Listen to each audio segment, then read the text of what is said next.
থেকেই মুখ ও বধির, তবে বাবা মা বুঝতে দেননি। আর 5টা সাধারণ ছেলে মেয়ের মতোই সাধারণ বিদ্যালয়ে পড়াশোনা। স্থানীয় মাঝদিয়া রেলবাজার হাই স্কুলে মাধ্যমিক ও উচ্চ মাধ্যমিক পাশ করে মাঝদিয়ার পূর্ণগঞ্জ গ্রামের বাসিন্দা কৌশিক মিত্র। এরপর কল্যাণী বিশ্ববিদ্যালয়ের তত্ত্বাবধানে থেকে স্নাতক পাশ করে সে। বর্তমানে তার বয়স 30। তবে পড়াশোনা ছাড়াও সে নিজের শারীরিক অক্ষমতাকে ভুলে ছোটবেলা থেকেই ফুটবল ভালোবেসেছে। স্কুল এবং কলেজের হয়ে বিভিন্ন জায়গায় ফুটবল প্রতিযোগিতায় অংশগ্রহণ করেছে সে এবং কৃতিত্বের সাথে মেডেল ও ট্রফি ছিনিয়ে এনেছে সে। শুধু তাই নয়, 18তম west Bengal sports association of deaf football প্রতিযোগিতায় ম্যান অফ দ্য ম্যাচের অধিকারী সে। রাজ্যের হয়ে খেলে কৃতিত্বের সঙ্গে পদক নিয়ে এসেছে ঘরে। তবে এত কিছুর মধ্যেও দুশ্চিন্তা ক্রমশই গ্রাস করছে কৌশিক এবং তার পরিবারকে। বাবা শঙ্কর মিত্র রাজ্য সরকারের 4র্থ শ্রেণীর একজন কর্মচারী ছিলেন। তবে বেশ কয়েক বছর আগেই চাকরি থেকে অবসর নিয়েছেন তিনি। এখন পেনশনের টাকাতেই কোনো রকমের সংসার চলে তার। আর সেই কারণেই বাবা মায়ের দুশ্চিন্তা ছেলের ভবিষ্যৎ নিয়ে।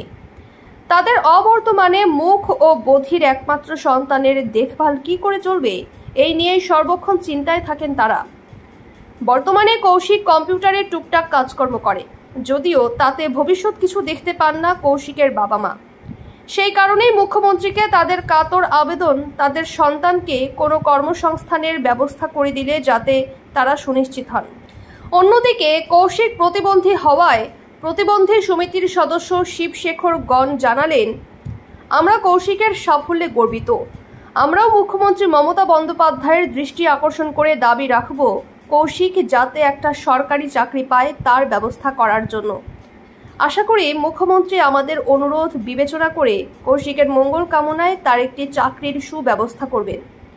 এই কাজ যদি মুখ্যমন্ত্রী করেন তাহলে পরবর্তীতে প্রতিবন্ধী পরিবারের কাছে মুখ্যমন্ত্রী সম্পর্কে একটা ধারণা জন্মাবে যে তিনি প্রতিবন্ধীদের কথা ভাবেন ও চিন্তা করেন। সময় বলবে অবশ্যই, তার জন্য অপেক্ষায় থাকতে হবে আমাদের সকলকেই। কৌশিক মিত্র।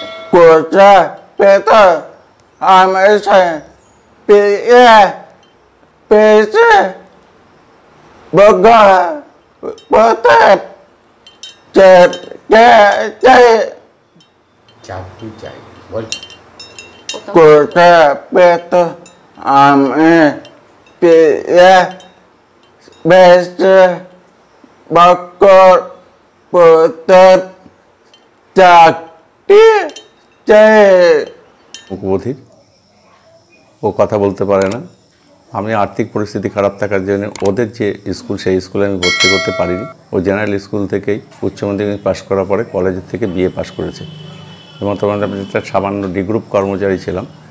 আমি 17 সালে রিটায়ার করেছি। আমার পেনশনের ওপরই চলাচল এবং ও ফুটবলের প্রতি প্রথম থেকেই আকৃষ্ট এবং ওদের যে ডিপার্টমেন্ট ডিফেন্ড নামের জেলা চ্যাম্পিয়ন, রাজ্য চ্যাম্পিয়ন এবং রাজ্যের হয়ে ও ন্যাশনাল গেম পর্যন্ত খেলে এসছে। সারাদিন খেলা পাগল ও, আর সারাদিন ওই সার্টিফিকেট নিয়েই ও দেখাশোনা ঘাটাঘাটি করে।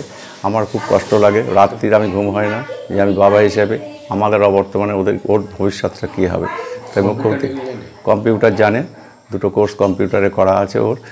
আমার রাত দিন চিন্তা হয়, খুব চিন্তাগ্রস্ত আছি। ওর যদি একটা কিছু মানে গভর্নমেন্ট সরকার যদি ওর প্রতি মানে একটু কৃপা দৃষ্টি দিত তাহলে আমি বাবা হিসেবে খুব উপকৃত হতাম। কাছে আমার করুণ আবেদন।